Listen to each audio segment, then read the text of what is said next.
Welcome to Brampton Focus. As of late, there's been newspaper reports that Brampton City Council is dysfunctional or in gridlock. Not a very good report. Well, who better to talk to than two new sitting councillors? My name is Michael A. Charbon. Next on Brampton Focus, we meet Councillor Martin Medeiros and Councillor Pat Fortini right here on Brampton Focus.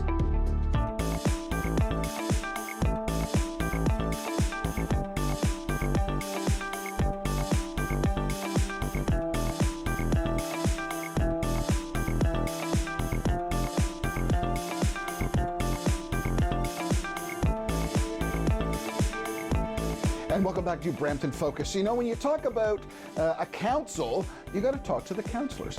So we've got two rookie councillors here, and I hate to say the word rookie because they're really not. They've already have seasoned seats in City Council. Right beside me is Mr. Martin Medeiros. He represents a City Council on wards 3 and 4, and Mr. Pat Fortini, who is a councillor for wards 7 and 8. Gentlemen, welcome to Brampton Focus. Thank you very much. It's a pleasure. So recently in the the Brampton Guardian, I should say, there was some talk, not necessarily very complimentary to Madam Mayor Linda Jeffrey. Oh, she's a lame duck, the council is dysfunctional, everybody's fighting, you can't get anything done. We see these ho-ho pictures with everything sad.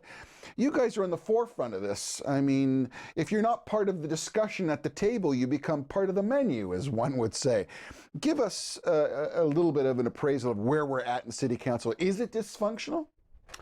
I'll start first. So the idea that this is, I don't agree with that assessment. I don't agree with those comments. A lot of times, essentially I'm responsible for the way I vote.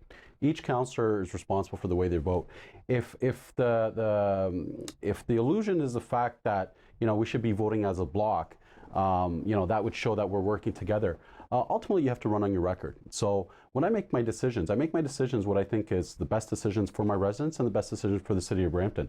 So regardless if that's with A, B, or C councillor, I respect, the fact that votes don't go my way, but certainly to say it's a dysfunctional council. Now, in terms of, maybe the way that... But when you say, if I can just interrupt, votes going your way, part of politics is there is a bit of a barter in exchange. Sure. There are certain instances where a situation or an issue which is of merit to Councillor Medeiros, if someone else says, well, I've got this, there's a little horse trading one. So, but if we're getting nothing done, then we're dysfunctional, are we not? Yeah, well, I think things are getting done, and I myself, being new to politics, I don't view it as, I understand there is that horse trading, but I tend not to search for deals when I vote.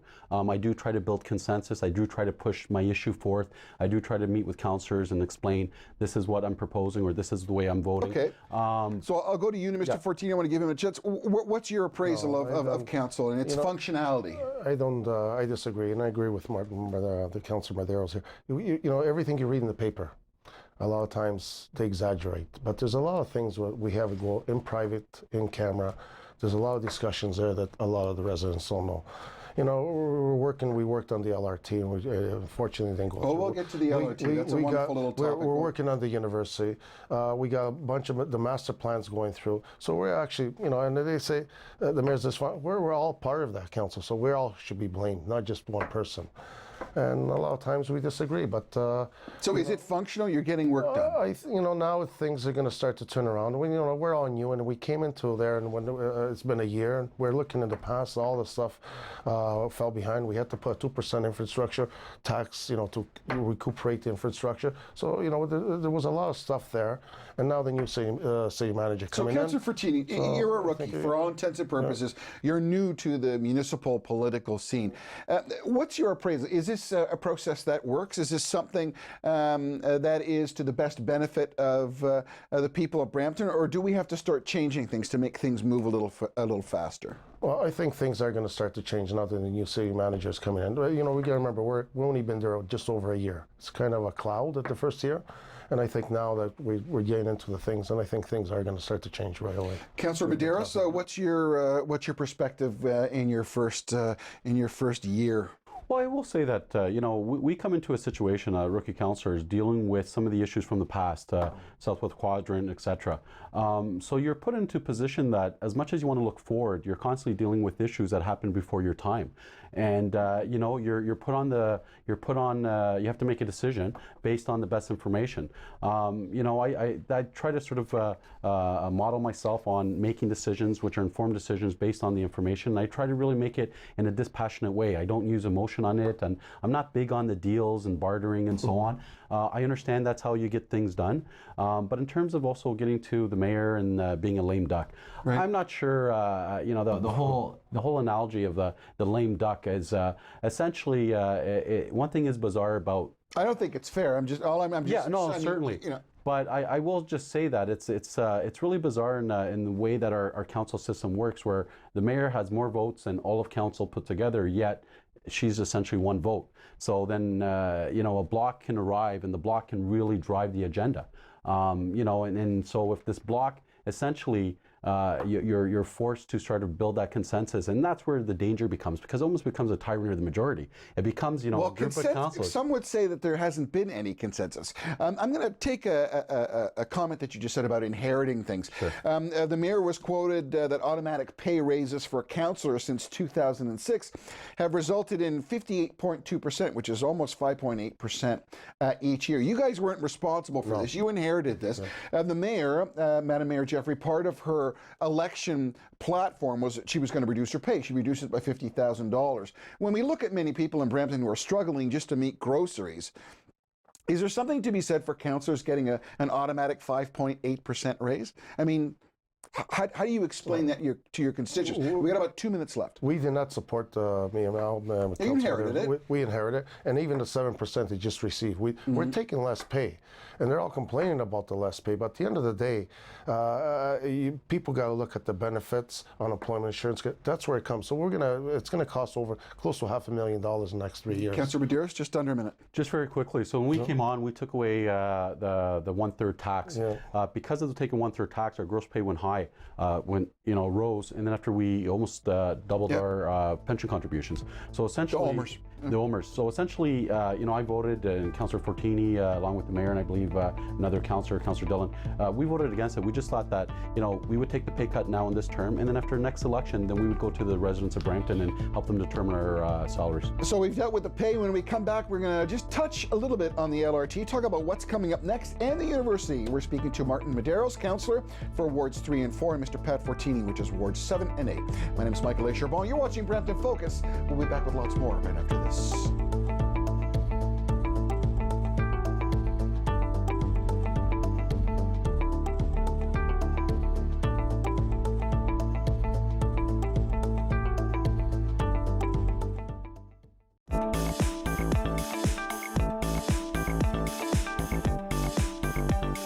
And welcome back to Brampton Focus. We're talking to two councillors who sit on Brampton City Council. Right beside me is Mr. Martin Medeiros. He is a councillor for Wards 3 and 4. And on the other side, Mr. Pat Fortini, the man with the hard-working hands.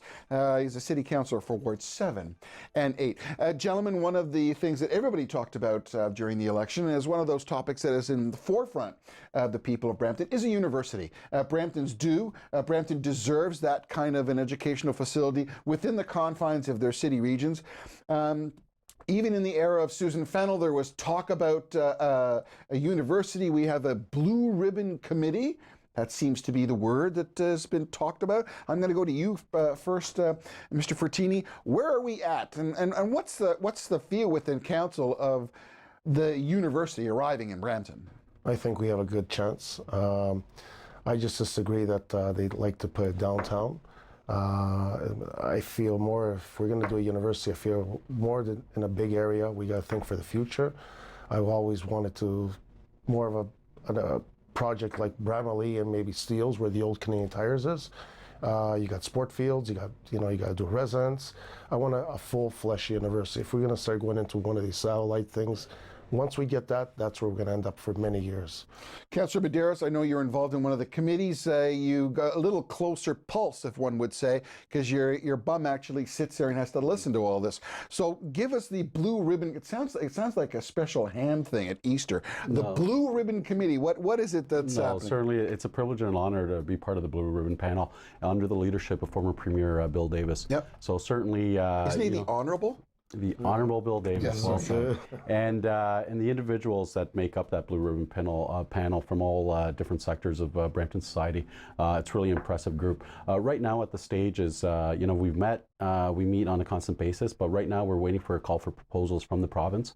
Certainly there are universities who've have expressed some interest. Right now we haven't, we're in that stage where we're looking for dance partners. We're talking to some universities, but at this stage we can't really divulge anything further. But also just to note that this. But just give us a hedge on here. Sure. I mean, you're talking great, and I did not mean any disrespect to the people who are part of that blue ribbon committee. You're absolutely. There's PhDs. There's very important people. So I don't want to give the impression that I'm discounting the value of that. It was just the wording blue ribbon. No. But we want to know enough of the political double talk. I mean, the Raptors are in the playoffs. We know all about dribbling. Are we going to have a university in Brampton? Well, I think we're well positioned because we have ingredients. Well positioned to have a university? To get the university. Yeah, okay. And what does that mean essentially? Essentially, first thing I would want to say is that the citizens, the politicians that belong to the Blue Ribbon panels, me and other two councillors, we've actually taken a step back and let the citizens or the folks who belong to the committee really run with it. So under Honourable Bill Davis and other individuals, they're really running the process. They've met with the universities. We haven't been so involved with that process, and we're just waiting for a call for proposals. But I think we have a good opportunity. We have all the ingredients that makes us a successful community. Yep. We have dynamic young population. We have we're well located. But we only have one problem. Yes. All that is really good. We have one problem. Transportation. $1.6 billion, 23 kilometers. It's the LRT. Now, you're both smiling, but we got to bring this subject up. I mean, there are two huge components to that. One says that you can't bring an LRT through the center of Brampton and gut the historical area, kill the street. It's going to be horrible. You can't do that. Others say you missed an opportunity of the lifetime not to link yourself to the transit infrastructure that Mississauga is building. And you know as well as I do, I'm not the fortune teller, but Mayor Crombie is talking about unifying Toronto, Mississauga, and the Niagara region into one transportation component, all-day, two-way go. And then at the end of this all, we spent $75,000 to hold hands and sing Kumbaya with all you guys to figure out what's going on. What happened with the LRT? And I'll go to you first, Mr. Fortini. We both support it, and I believe, So you both support, okay. That's an important point. Yeah. You support it, regardless where it went. You wanted the LRT for the connectivity, right? You need it for the connectivity. We're looking at a university. We got to get the people moving. We can't just stop it at Steeles. And that I worry that all the downtown is going to end up going there. So, I believe that if we're going to work on a university and all, I believe that we should have had the LRT. It's jobs. And I know some of the downtown, they're saying the infrastructure and, the heritage, but we got or the university or you got back and forth. So what are we going to do? I mean, the horses have left the barn. Some have said, you could talk all you want, we'll bring it to Steeles and we'll do this. You missed the boat. Now, I don't care where you put it, the flood plan, on the other side, you missed the boat of connectivity. How do you reconcile to the people of Brampton and to the future university students that want to come to this city that we don't have a viable transport line to connect us? Certainly, I think you're correct in your affirmations. Yeah, my motion is the motion that wanted LRT going downtown. It was based on the best credible information that we have, based on ridership. In terms of strategic location, it would really revitalize our downtown. Another point that often doesn't receive the attention is that by tearing up the roads, the region was going to time it in a way where they would deal with the flood mitigation issues that we have downtown. Right. So that's a huge, because one of the issues that we have right now for us to be building and intensifying in terms of bringing condominiums and residential is the fact that we have floodplain management. But I think that Madam Mayor Jeffrey put a very good plan together how to mitigate that. But at the same time, that would have been an opportune time to fit in the LRT. I mean, and just lastly with the LRT, that the downtown route which I supported was just one part of a three-pronged phase. So basically, you'd get it going to the GO station, then you'd go east-west on Queen, and then after essentially you'd leave it to Mayfield. So that was a real unified regional transportation network that we really lost the opportunity. Yeah, I think, well, it's one of those things that has to be revisited, and that's one of those things that you two gentlemen as councillors have to rally on behalf of your community. When we come back, our final segment, we're talking to Mr. Martin Medeiros, who is councillor for Wards 3 and 4, and Mr. Pat Fortini, councillors for Ward 7 and 8. You're watching Brampton Focus. When we come back, talk a little bit about fluoride, and talk about accountability and what's in the future for these two gentlemen as they continue to represent people in the city of Brampton. My name is Michael A. Charbon. We'll be back with our final segment of Brampton Focus right after this.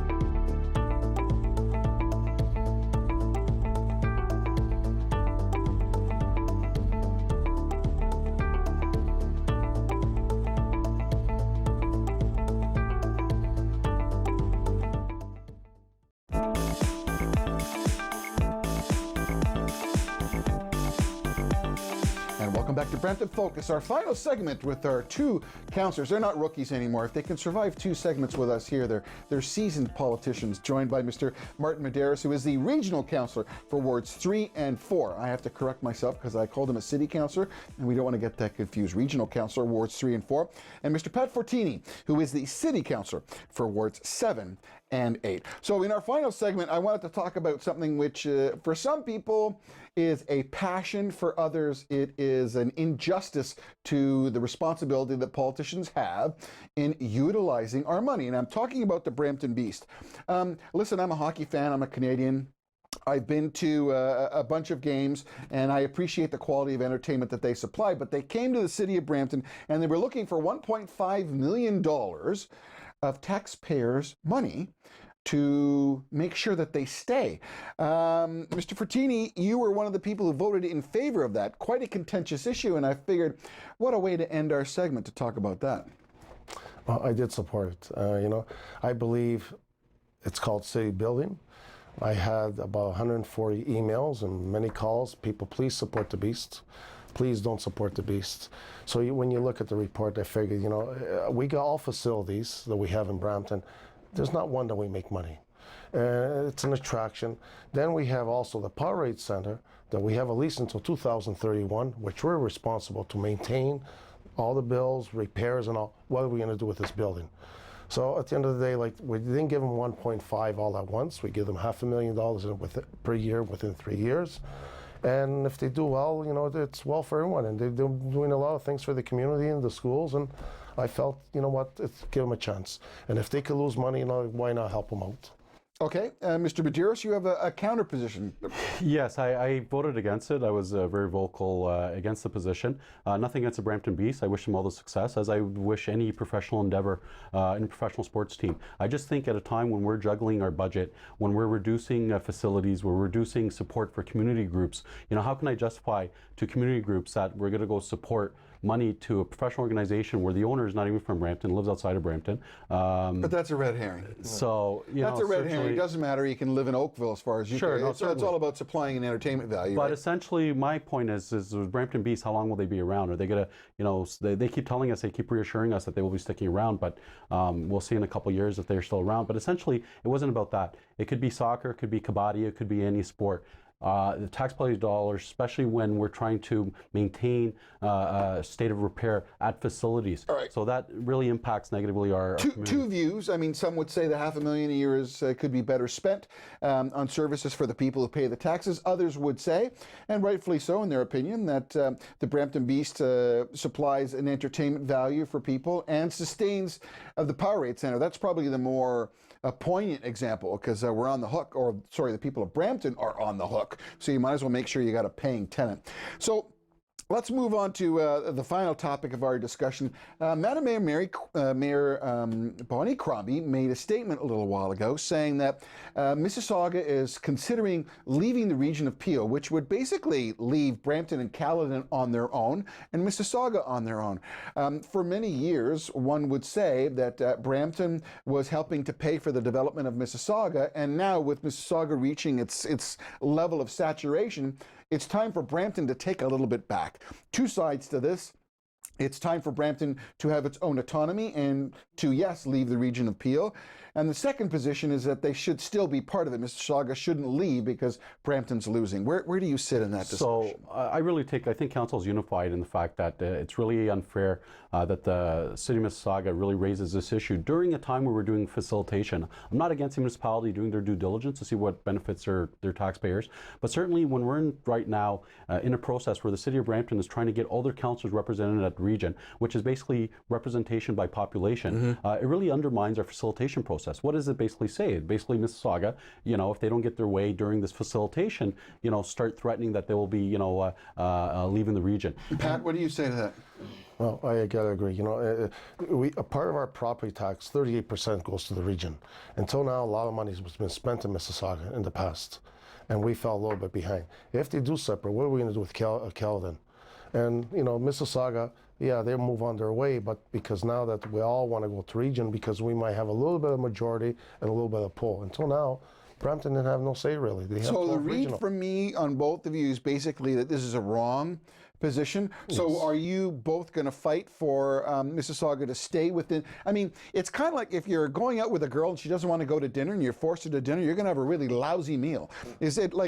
Well, right now, how do we mitigate this? What Mississauga is doing on their own. Right now, as a regional councillor, we're in a facilitation process, and what we're fighting for, a unified council, all the regional council, all the city councillors under the leadership of the mayor, we're there fighting to ensure that we get representation based on population. Right. That means all Brampton councillors should be represented at the region. I mean, there could be some excellent outcome that Brampton and Caledon gets committed funding specifically for your efforts. What the problem is potentially you're going to lose a bunch of other facilities and things that are being covered by the region as a whole. Sorry, Pat?